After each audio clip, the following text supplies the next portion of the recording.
Welcome everyone. Great to see everyone's faces after a wonderful first day. Welcome to the Connective Social Hour. Exciting to be here. My name is Dominic Papa. I'm the Vice President for the Smart State Initiatives at the Arizona Commerce Authority. I'm going to be partnered with two of my great colleagues here. I'll let them introduce themselves briefly, but Jason Whittet, why don't you go first? Nice, thank you. Hey, great to see everybody. What a great day. Jason Whittet from Amazon Web Services and the ASU Cloud Innovation Center over at SkySong, and great to be here. Awesome, thanks Jason. And to my partner in crime, Di Bowman. Hi everybody, and congratulations on making it nearly through day one. I'm Di Bowman. I'm an Associate Dean and Professor at ASU Law School and the Co-Director for the Center for Smart Cities and Regions, and delighted to be here and continue the celebration.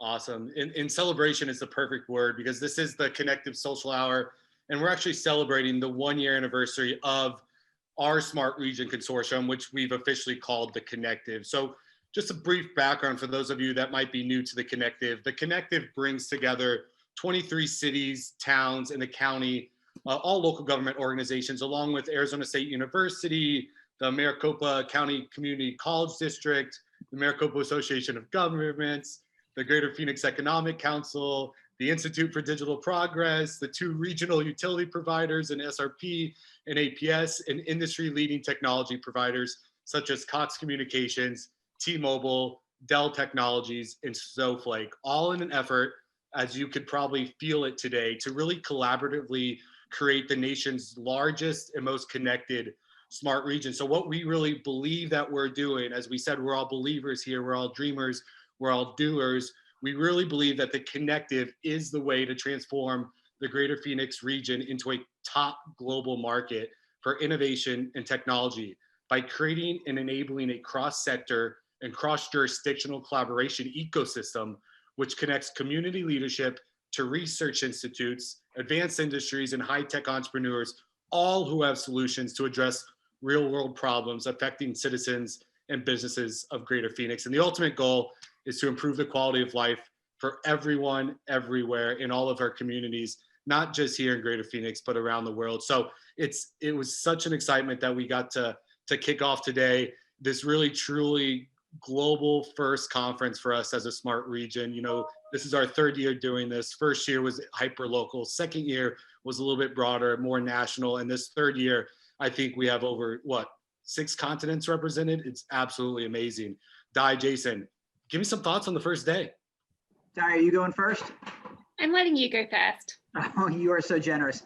So, first and foremost, I think kudos, just the fact that you're having a Smart Region Summit and a Winter Games and able to migrate so effortlessly virtually with, again, that huge participation. That's amazing to see. The energy I thought was fantastic. And I think the diversity of the sessions, all of it.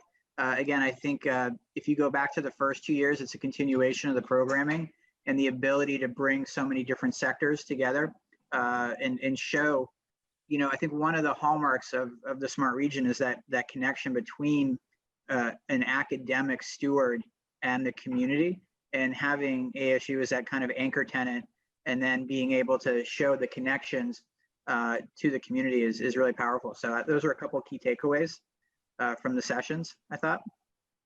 Awesome. Di, what's your thoughts? So I have been blown away today in terms of the organization, the participation, the conversation. Big shout out, of course, to our sponsors, and I can see Jean from Cox on this call. Thank you so much for your support, and especially in terms of going into the gala this evening. Cox have been a major supporter of that. It's been wonderful to actually hear stories from the front line, both in terms of Greater Phoenix area and then globally. And one of the things I've taken from today is just how much we are at the forefront in terms of the Greater Phoenix region. Arizona State University, in terms of the research and the engagement that we're doing, everything from in terms of breaking down barriers, digital barriers, as well as physical barriers for our citizens, but then also leading the research agenda as we think of big scale projects that we'll be rolling out in the short to medium term. So I was excited about this week, a little nervous, I've got to say, given that there's so many things going on, but what I've seen today has blown me away, and a big thank you to the team who organized this. This is no small lift, and so I'm very grateful grateful to everybody who's been involved to get this going. Yeah, couldn't agree more. I want to hit on something you mentioned is this idea of stories from the front line. We really wanted this year to be about those dreamers, those doers, those people that were rolling up their sleeves and getting the jobs done. And so, as I was kind of reflecting, going through the panels all day today, I realized that there were really two things that everyone attending this conference and participating in this conference has in common. One, we all believe that the world, our cities, our regions can be better places. And two, that we all have the power as citizens, as CIOs, as industry executives, we all have the power ourselves personally to do something about it. And we believe that, or we want to be here. And so it was so great to feel that kind of enthusiasm and that passion kind of bleed through the entire conference today. And so I'm excited for what day 2 and day 3 has to bring. No pressure. So yeah, for those of you joining us in the social hour, what we're going to do is just reflect quickly between us three, kind of set the stage on where we think the tide of the smart city, smart region is going, especially with an upcoming change in the administration. And then we're going to actually hear from an artist, Bridget Healy, and I'll have Di introduce her later. And that's then going to take us into the second annual State of the Smart Region Gala, which officially kicks off at 6 p.m. and everyone's welcome to attend. And if you're looking for the opportunity to network with mayors, elected officials, CIOs, industry executives, that's the place to do it, because everyone's going to be there. You can chat them up on the chat on Zoom, and you'll be able to network, but then you'll also be able to hear from a panel of elected officials, of the economic development leaders in the state about where they think this is going. So a great opportunity coming up at 6. So please join us again. So Jason, Di, we found out some interesting information yesterday that a good organization, a peer organization of ours, US Ignite, who we've been connected for many years here in the greater Phoenix region through their Smart Gigabit Communities Initiative, where the city of Phoenix, thanks to Cox Communications, was actually one of, I think, 25 cities across the world that came together to really share best practices and knowledge when it comes to smart applications, smart community development. We just found out one of their key leaders, Nick Maynard, wrote a position paper on the future of smart cities. And that position paper was adopted by the Biden administration to be their playbook on smart communities. So turning to both of you, what do you think is really going to set communities apart when it comes to the next administration? How can communities, regions, even campuses really start to position themselves to be key leaders and really hit the ground for the next 4 years running? Maybe Jason, I'll turn it over to you first to get your thoughts. Yeah, so if you guys aren't familiar with US Ignite, definitely check them out. They came out, so at that, that second administration, that second Obama administration, there was a lot of really amazing smart cities work. The DOT Smart City Challenge, and Mark Dowd, who launched that's going to be on a panel tomorrow. And then US Ignite, I believe they kicked it off in Pittsburgh, I believe, with Mayor Peduto. And so I think you're seeing a lot of carryover. A lot of those leaders that were in that last Obama administration are coming back with the technology and innovation ideas that are creating the foundation for what the Biden administration will be kicking off. I think it's pretty fair to say that the last 4 years, there hasn't been a lot of attention and investment into cities coming out of the federal government. And I think that's likely to be a huge hallmark of what you're going to see coming out of the gate. And so obviously Phoenix and the Connective and ASU have so much to offer. The amazing growth of the city, the county, the state, just the dynamic energy that you're seeing coming out of the Connective. And, one of the things that I think they're likely going to be looking for is those people that already have that institutional capabilities and ideally are going to have some shovel-ready projects, things that that they can get going early as opposed to folks needing to start from scratch. So the fact that you've got this investment in the Connective, they know they can come to you and that you can take some of these ideas and run with them. So that seems to be a very advantageous positioning for the greater Phoenix region, the Connective, ASU, everybody working together. Yeah, I agree. And that's a lot of the hard work we did over the past year, was a lot of kind of the non-sexy aspect of building organizations, right? Putting the structures in place, getting the cadence of regular meetings, getting the processes of how people would communicate, people would organize. And so you didn't really see a lot of, I guess, groundbreaking projects coming out of the Connective, but we really focused on building that solid foundation that would then provide us the opportunity to then really hit the ground running coming into year 2. And so Dai, not to put you on the spot, I mean, we did work together a lot over this last year. I can't remember how many grants we put together, but maybe just touch on, especially some of that grant work that we all did together, and how, as Jason mentioned, that work is going to allow us to be ready with those projects. Whether we win the federal grants or not, it allows us to have those projects ready. So I'm still recovering from 6 grant submissions during the summer. The fact we're still friends says a lot about that process. But there's a lot of people on this call: Morgan Olson, Mark Goldstein, a whole wealth of knowledge and expertise from ASU on this call and across these 3 days, who have really been at the foundation of positioning ASU in the smart city space. And I think of Novus and the Novus Corridor, what's going on. I think about the work of the Global Futures Lab and the work of engineering. And what we're seeing in the last year or 2 years is us coming together across the campuses under phenomenal leadership to work together to actually produce pilots that actually bring together the technical and the social, and are doing the evaluation, that we're in the position to be able to move quickly and scale. And by having the ability to test on campus, and I look at Chris Richardson and think about the work that he's done with the ASU app, and what that has allowed us to do in terms of staying here at ASU and do so safely, really has given us a leg up that I don't think any other university or any other region. So all credit to my colleagues across ASU who have been working behind the scenes in so many different parts of this university, and then engaging with the community members. And we will start to see the fruits of this labor in the very near future. And I think we are really the only university who can really come out of the gate running in the way that we can, with the transparency, the credibility, and the legitimacy that we have today. Yeah, that's an incredible point. And think about this, and Jason, I know I've heard you discuss this quite often, actually, the advantages of being a relatively young region, right? We're not a New York with kind of built out infrastructure that, trying to go do a project at scale in New York City or LA or San Francisco is very difficult, where while we're relatively sprawled and large, we're relatively young, and our ecosystem is absolutely thriving at this time. I mean, when you actually have a movement that's based on a theory around collaboration being your competitive advantage, you normally don't get that sort of kind of intentional collaboration everywhere else. Everywhere else, people are fighting to be the best, or to own this project or own that project. Very rarely do you see this kind of ecosystem coming together. So Jason, I mean, maybe can you touch on that idea around specifically the infrastructure being relatively young, and our ability to have the opportunity, especially with a federal stimulus coming down the pipeline, to build what we want to build at this point without having to completely transform or modernize completely aged infrastructure?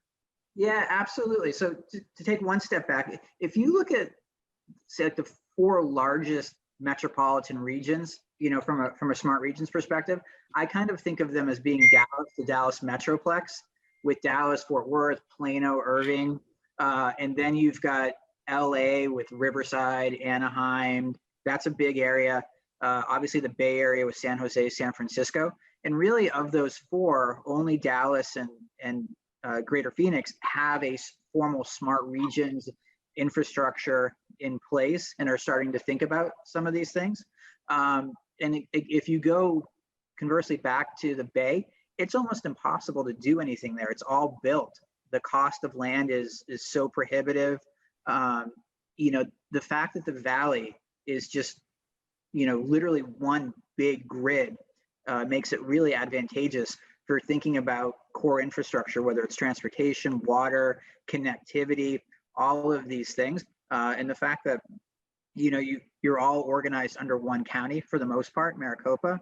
There's just so many favorable geographic, governmental, other characteristics, which I think make it easier. And then also, there's just an amazing culture here. Whereas I think in New York is just the first word is always no. Like we could never do that. That's too hard. I think there's still a little bit of a Wild West entrepreneurial, anything is possible mentality. And that culture goes so far. If you don't have that culture, then like you're not going to go anyplace. And that may very well be one of Arizona's best assets when it comes to innovation. Yeah, I mean, I think you hit the nail on the head. This creativity that just kind of flows through every organization and everyone here. It's that mentality of why not. I think that's what we're trying to do. I think we've actually tried to brand it, the region as this innovation sandbox, right? Sandbox, what better place than Valley of the Sun to come play, mess around, be creative, but really transforming the region into this kind of 21st century technology proving grounds, right? Come here, build here, test here, prove here, and then export and scale from here. But come do it here in Greater Phoenix. Come do it on ASU. Come do it in our cities, right? Test it, prove it, and then we scale it and we export it. And that's, again, what I get excited and kind of goosebumps is this idea that we want to scale and export. We want to go out and help other cities and other regions around the world. And we've already proactively started to build these partnerships. I mean, you mentioned Dallas. We're already talking about how do we formalize some sort of partnership with Jen Sanders and the Dallas Innovation Alliance, right? Di, I'm going to turn it to you. What other partnerships have we already started to pull in from other areas, not only around the country, but around the world? It's this, again, it makes me excited that we're not keeping our best kept secrets alone here. Like we proved it here. No one else can do it because we don't want you to be good. We want to be the best. No, we're actively trying to partner with other people around the country. Can you maybe talk about some of the partnerships, especially with Thunderbird, that we're forming? Certainly. So I think that's one of the great things about having a public research university in the mix here, especially a university that really has the charge of improving the quality of life and serving the citizens in which our campuses reside. So we're all about improving quality of life, and this is not something that we want to hold in a proprietary way. So actually creating templates that actually can be leveraged and moved to other jurisdictions. They're not going to be perfect, definitely with cultural and legal and all those other challenges. But if we can do 80% of the problem solving and accelerate some of the solutions that we're testing here, then that's a win, not only for our region, but for those of people who are living in, whether it's Nairobi, Johannesburg, Sydney. And I think that's really exciting. And definitely because we are evaluating as we're testing, rather than just going out and deploying technology because it's the greatest, most exciting thing out there. We're doing this in a way that is sensible, that is incremental, and that actually is testing and thinking about the return of investment and what is best for the region. So yes, with Thunderbird coming under the ASU umbrella 6 years ago, they have 12 hubs around the world, and we are partnering with their team in Nairobi, working with Philip and that team in terms of thinking about how are some of the solutions we're developing around energy and water going to be able to be moved across to that region of the world very quickly. We're partnering with what will be soon a hub in Amsterdam, and thinking about a whole range of tools that potentially can be deployed in that region. So with our local, but also international footprint, we have the ability to really change the conversation and change the type of solutions that are deployed in a very short to medium time frame. Awesome, that's fantastic. So maybe before I go to the attendees with any questions, Jason, so any of you attendees, if you have questions, feel free to throw them in the chat while I ask this question to Jason and Di before we jump over to Bridget Healy and hear some amazing music. So Jason, tell the attendees one project right now that the Kick is working on that you're excited about, that you want to kind of highlight. Small level, we're finishing up a project now around senior fall prevention. So to take one step back at the Kick, when you think of smart cities, we kind of think of it in two ways. What are those foundational things like the data exchange, data trust, digital twins, city information models, things that are at that enterprise level? And then at the edge, what are some of those things that cities are having to invest a lot of resources, whether it's time, money, energy, capital, and can we go and help streamline those business processes? One of the ones that we came across was Senior Falls. So, this is a $50 billion problem. One out of 4 people over the age of 65 fall every year. And so we're working with Christian Care in Mesa, which is a pretty significant 350 bed facility, to deploy sensor technology to not say when people have fallen, but to help actually prevent them from falling by alerting when they're getting up and then asking them to slow down and then illuminating the way. So that's been kind of a fun project just because of the immediate impact. But then I think some of the other ones that we put in, Di mentioned a number of grants.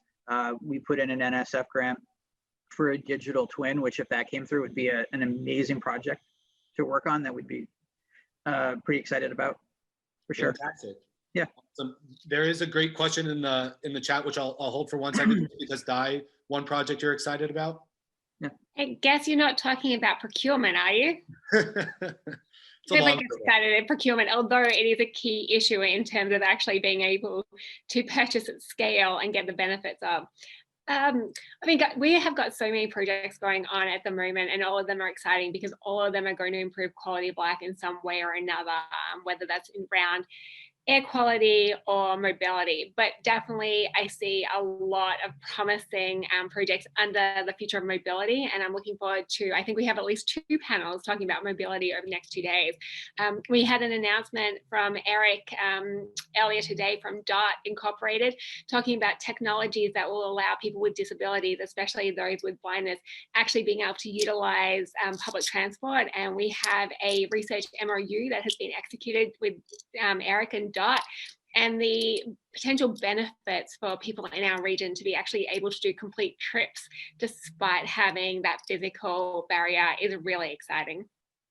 That is terrific. Yeah, all exciting projects. I think 2021 is going to be a real banner year for the Connective. And so it's really exciting. And so Paul actually asked, I thought, a really brilliant question, especially for, I guess, the reason for this conference, right? It is the Winter Games. But for the first time, our Smart Region Summit is combining with the ShapingEDU program. And so we're actually bringing together kind of educators and learning facilitators with those of us that are really nerdy and passionate and deeply involved in smart cities. And so Paul's question was, what are some low-hanging fruit to be harvested from these collaborations between these two different, educators, learning facilitators, and those in smart cities? What's some of those low-hanging fruits that might be able to they might be able to get involved in and collaborate on? Maybe Jason, I'll toss it to you first. Sorry, talking too much. So we love working with the communities, and if you have ideas, and I see there's a bunch of ideas in the chat, definitely reach out to us. We'd like to source all of our challenges from the community, and are happy to collaborate with you. And again, our model, we leverage the brilliant minds from ASU, the students, and are actually able to build prototypes. Everything's open source and technology agnostic. So I guess I would just say, send us your ideas and happy to chat with you about them. Awesome. Di, any thoughts from you? Especially maybe give a twist about the internships and stuff we've been doing too as well. Yes, I'll come back to that one. One of the things I think that's been really clear for us in terms of with the Connective is the need to educate not only the current workforce in terms of the people in the cities who are making the decisions, but also make sure that the people who are going out into that workforce in the short to medium term actually have the skill set. And we talked a lot this morning about data scientists and ensuring that they have the skill set. So one of the things that ASU really brings to the table, and especially with the Connective and our partnership with Maricopa Community Colleges, is thinking about creating the education that our current workforce needs in terms of this space, and whether that's around blockchain, digital twins, thinking about technology and how it can be deployed in really innovative ways. That's a key need, and it's not just a local need, that's a global need. And we have the ability through our networks, our faculty, and the teams to actually come to the forefront and deliver that educational need. And I think that's really exciting because as I've seen in terms of the last year when talking about this, nobody's really providing it, and definitely not from a consumer-led need perspective in terms of with us going out to the cities and towns and asking them what is it they need in order to ensure that their workforce is best skilled to actually deliver the solutions. And then, yes, over the last year, we've had something like 20 interns work with us at the Connective. I'm still exhausted from co-supervising 16 of them over the summer. That was 14 law students and 2 from the Thunderbird School of Global Management, who really helped dive into some of these complex problems.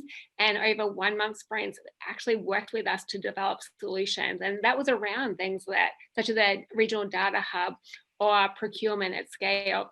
So being able to draw our students in and partner them with the Arizona Commerce Authority, with the cities and towns, with our private sector partners has given them a really rich experience. And I can say, having spoken to them after the fact, it was perhaps the best learning opportunity that they've had while they've been at ASU. And that's just something that money can't buy. So it's really wonderful that they've been able to be a key part of this program of work.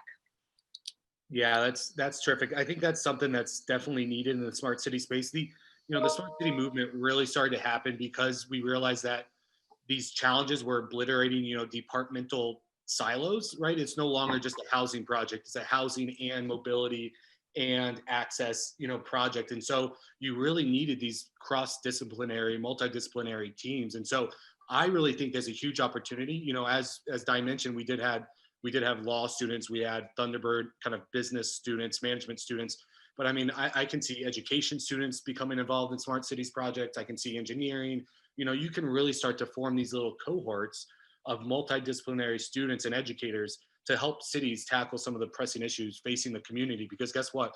It's the community that's usually closest to the problem, and they're the ones that usually have the most innovative ideas to solve those problems. So I really think this idea around formalizing some sort of internship program through the Connective and the education, instructors and learners would be incredibly interesting to me.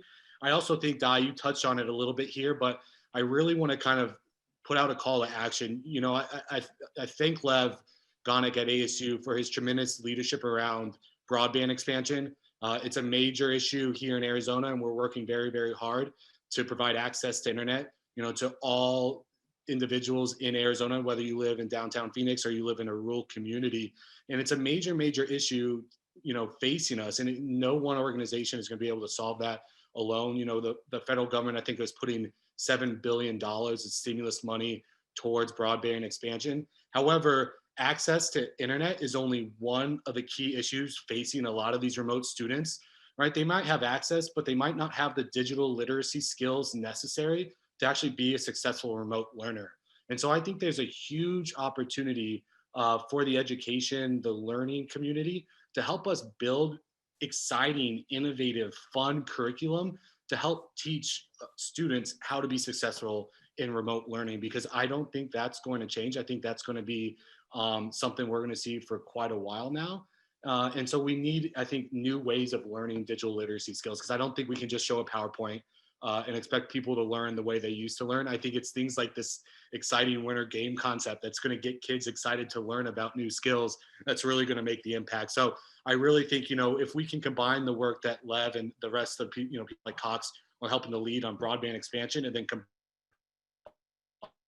combine it with new next generation literacy education, I think there's some really exciting synergies there. I don't know what you guys might think on that before we kind of close out here.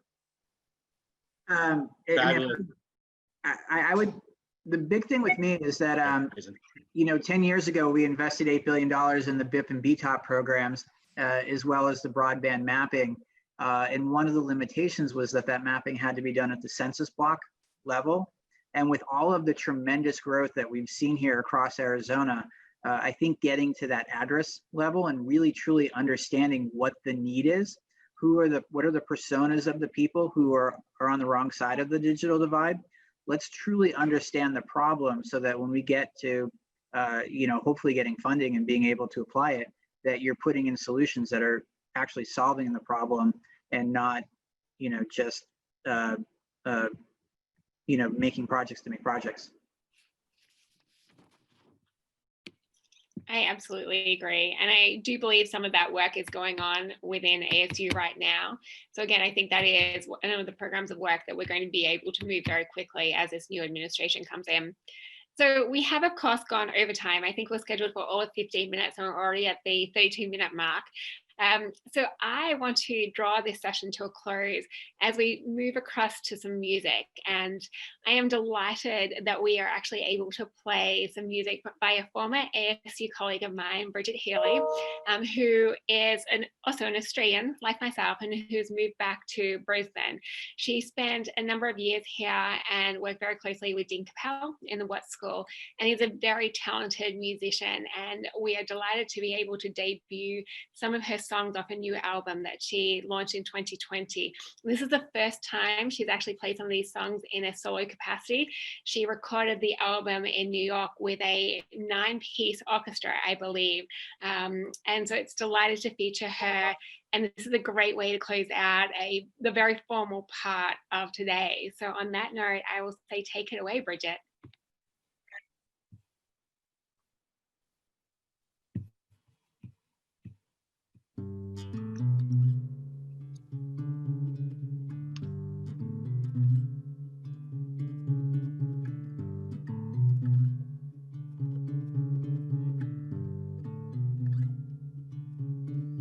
You can't trust the mind at night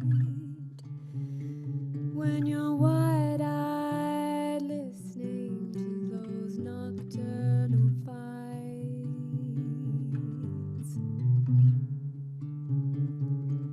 Best not call out in the dark, lest you summon ghosts from the past.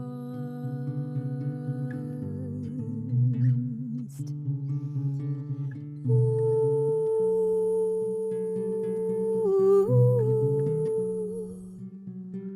when the desert turns blue. Ooh,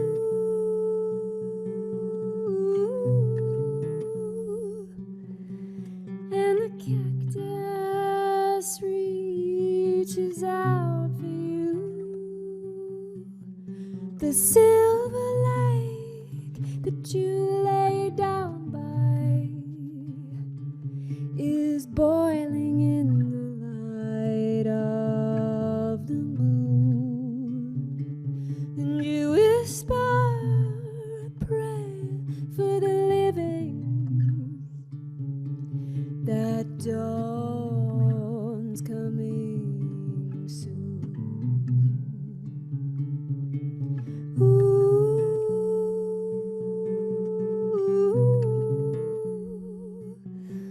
when the desert turns blue. Ooh,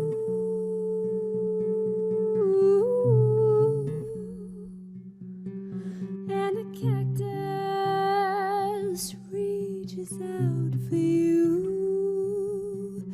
It takes you in its parched, loving arms, and hanging there splayed with your face to the stars,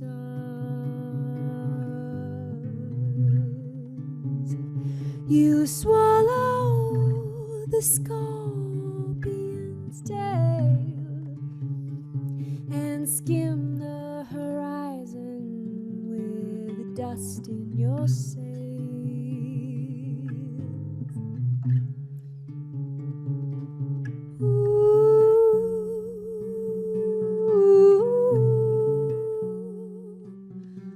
When the desert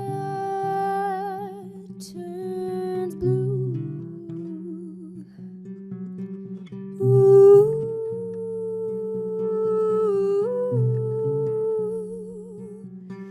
and the cactus reaches out for you. Ooh, take my hand. There's an underworld calling you.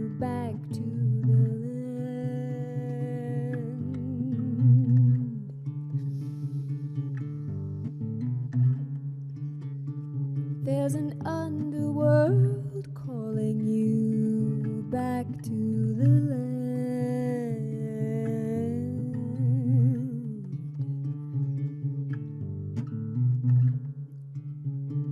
There's an underworld calling you back to the land.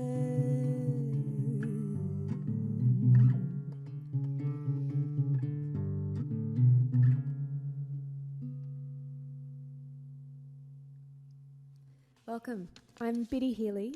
That was a song called Night at Lake Apache. It's brand new. And it's dedicated to a beautiful place in the Superstition Mountains, not far from the seat of the Smart Cities Conference, the city of Phoenix. And so on that note, I would like to start my set by inviting all of you, wherever you're joining from, thank you for joining me. And I want to invite you to think about a beautiful place on the country that you're on, the sacred land that you are beaming in from today. I am in Mianjin, so-called Brisbane, which is Turrbal and Yagara country. The Turrbal and Yagara people have never ceded sovereignty, and nor have the Wadawurrung people of the land and waters where I grew up.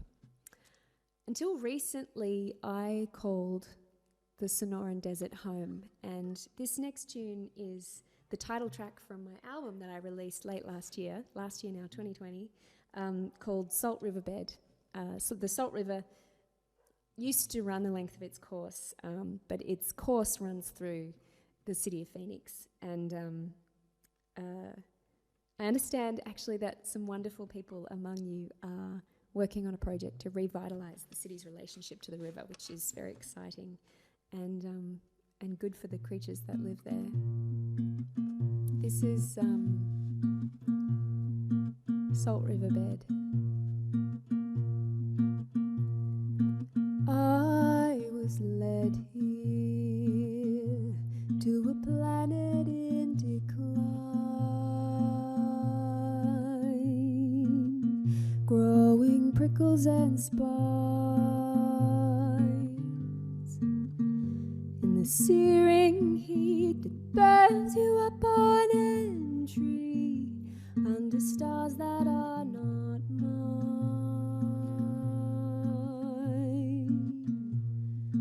bruised with purple, growing prickles and spines, and shallow roots searching for contact where the water goes to rest in the salt riverbed.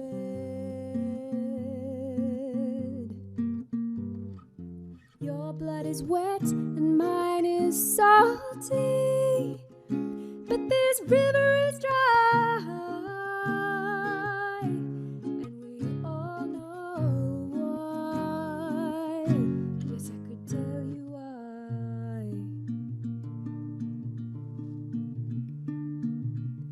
Some days the black dog is whining at my door, just hanging around, hoping I'll leave this town. But my heart found a home in the acid-wash sunset, when the desert starts to glow and the loneliness goes and the cactus turns black against the sky, and you can tell it's a lie. But if these hills could walk, they would march us away. Superstition has its place.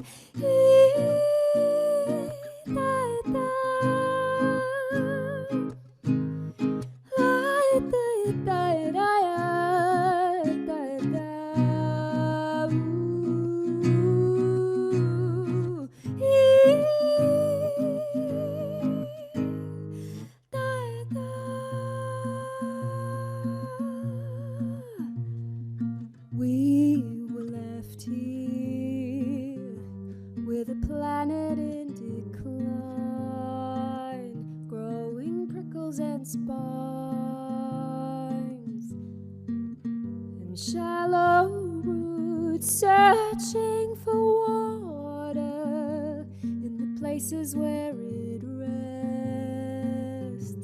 in the salt riverbed. Your blood is wet and mine is salty, but this river is dry, and we all know why. Yes, I could tell you why. Yeah, your blood is wet and mine is salty, but this river is dry, and we all know why. Yes, I could tell you why. And if these hills could walk, they would march us away. Ooh, and superstition has its place. Yes, if these hills could walk, they would march us away. Yes, superstition has its place.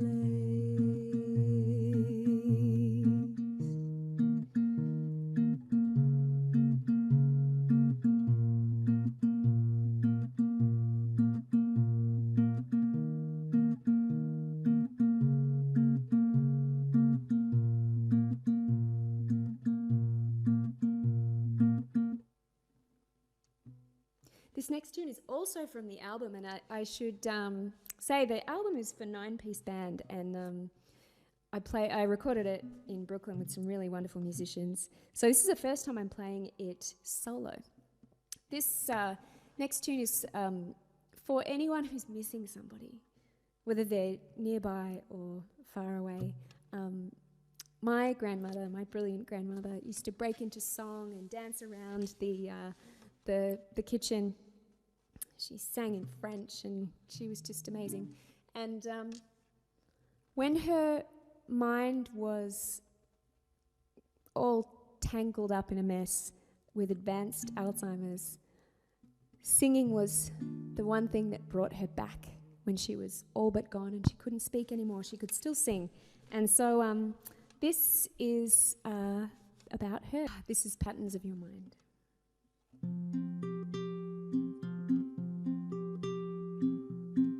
Grey cold, ground floor, basement lights, too bright, concrete walls and iron bones fed by steel tubes.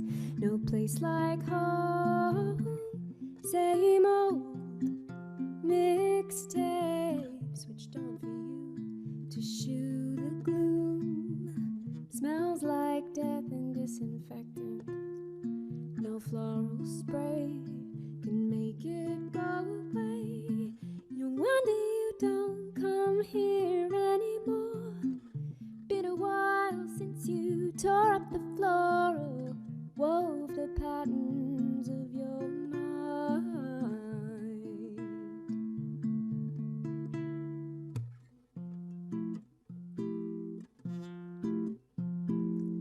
I go inside with Danny boy, you cling to him and I reel you in, and as I haul you to the life raft's edge, I reach for you and your face swims into view, and for a brief burst you know my face. You strain your eyes to the cracks in the dark, and there's the woman with the cackling laugh and the clever hands and the eyes that sparked.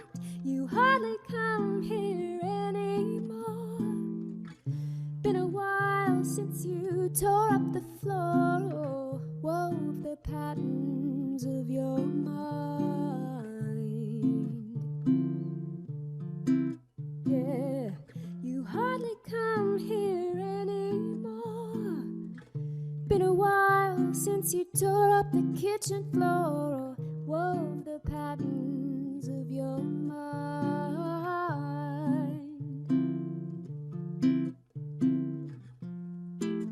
Ooh, ooh, ooh, ooh.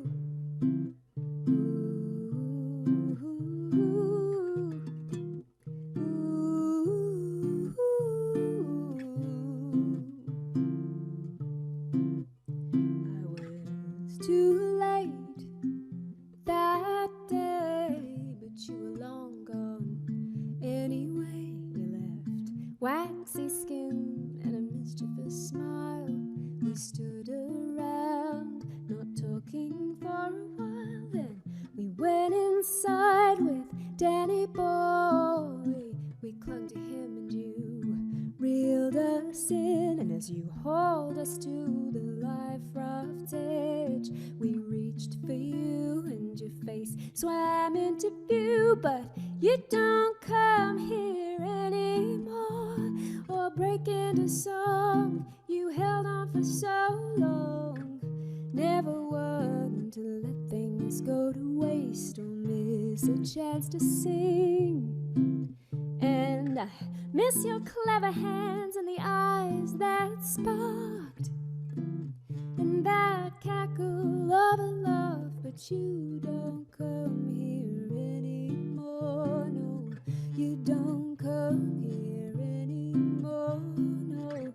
You don't come here anymore or break into song.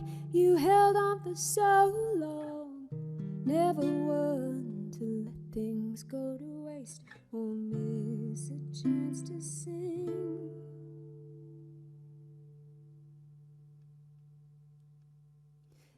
This next tune is a new one. So a couple of months ago in Australia, there was this weird headline, something about a heist, the biggest heist pulled off in history.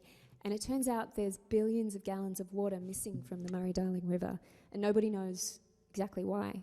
Whether somebody siphoned it off for irrigation, or that their models just aren't taking account of how rapidly the climate is changing. But what everybody agrees on is that it has pretty far-reaching consequences.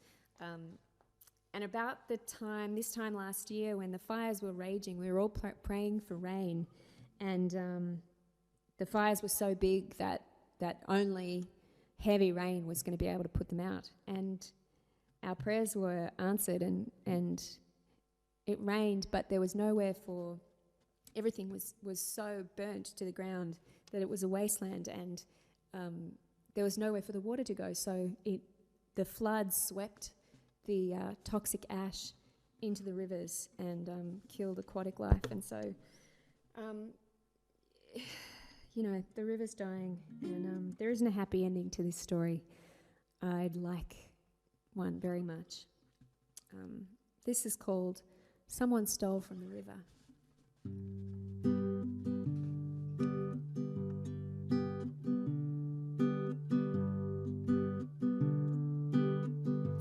Someone stole from the river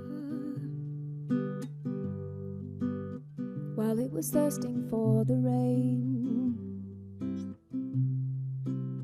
for melted snow that never came.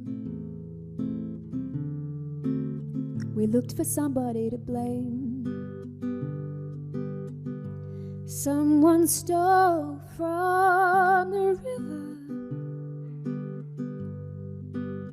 while we were battling the fires, with creatures running for their lives, and there was nowhere left to hide. And the wild country's moaning, and the air's too thick to breathe. And I'm longing to go home, but who knows what kind of home it's gonna be.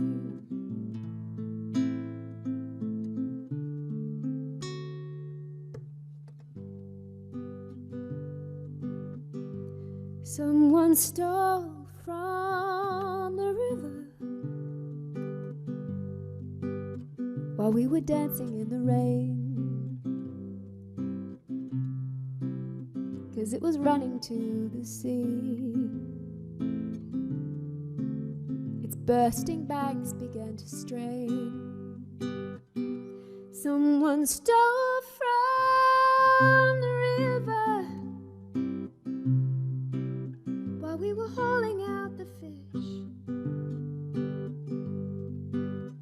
as they were drowning in their thousands when the floods put out the fires and choked the waterways with soil and toxic ash. So when the wild country's moaning, the air's too thick to breathe, and I'm longing to go home, but who knows what kind of home it's gonna be.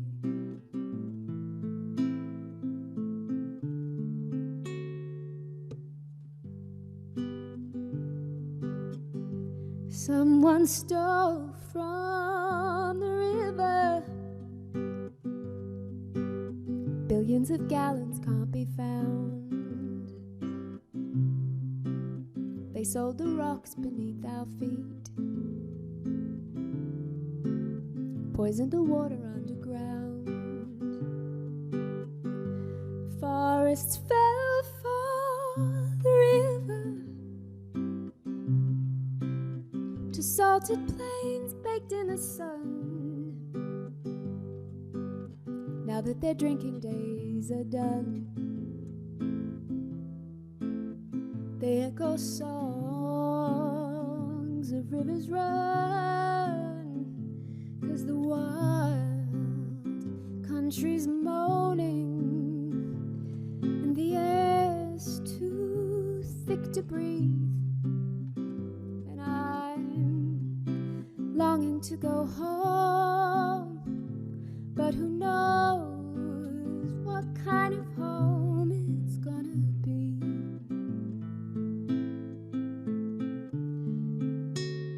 'Cause the wild country's moaning, and the air's too thick to breathe, and I still call Australia home, but who knows what kind of home it's gonna be.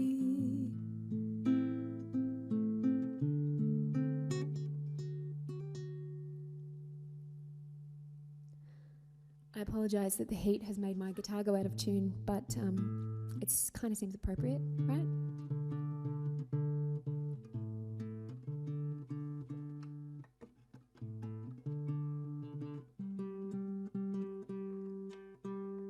That one.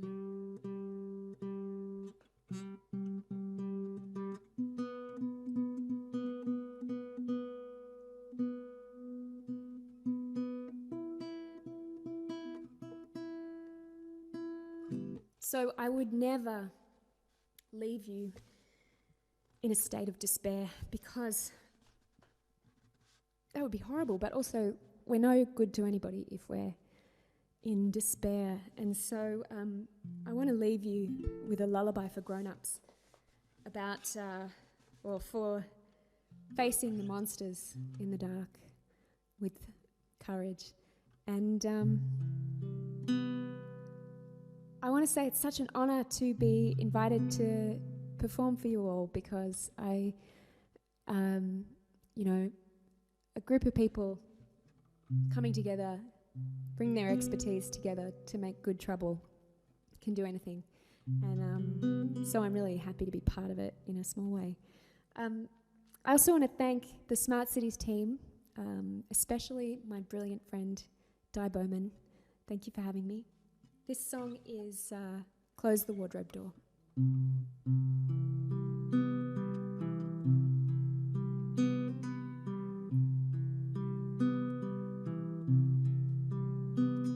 Come down from the ledge into your warm bed. Look the monster in the eye.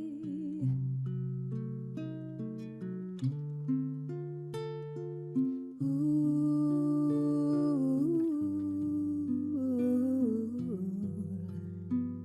face him down.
in the night. But if you do, I'll hold your hand in the dark with all my might. And you go tell that monster that I know his fucking name, to go back whence he came.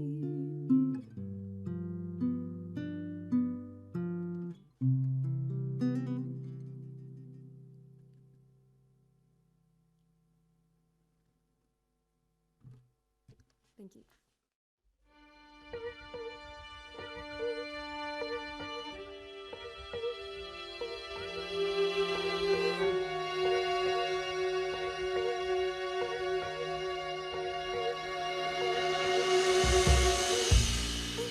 I was led here to a planet in decline,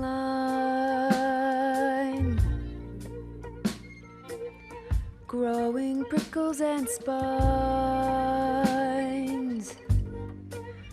where the searing heat burns you a burning tree, under stars that are not mine, bruised with purple, growing prickles and spines, and shallow roots searching for contact, where the water goes to rest in the salt riverbed.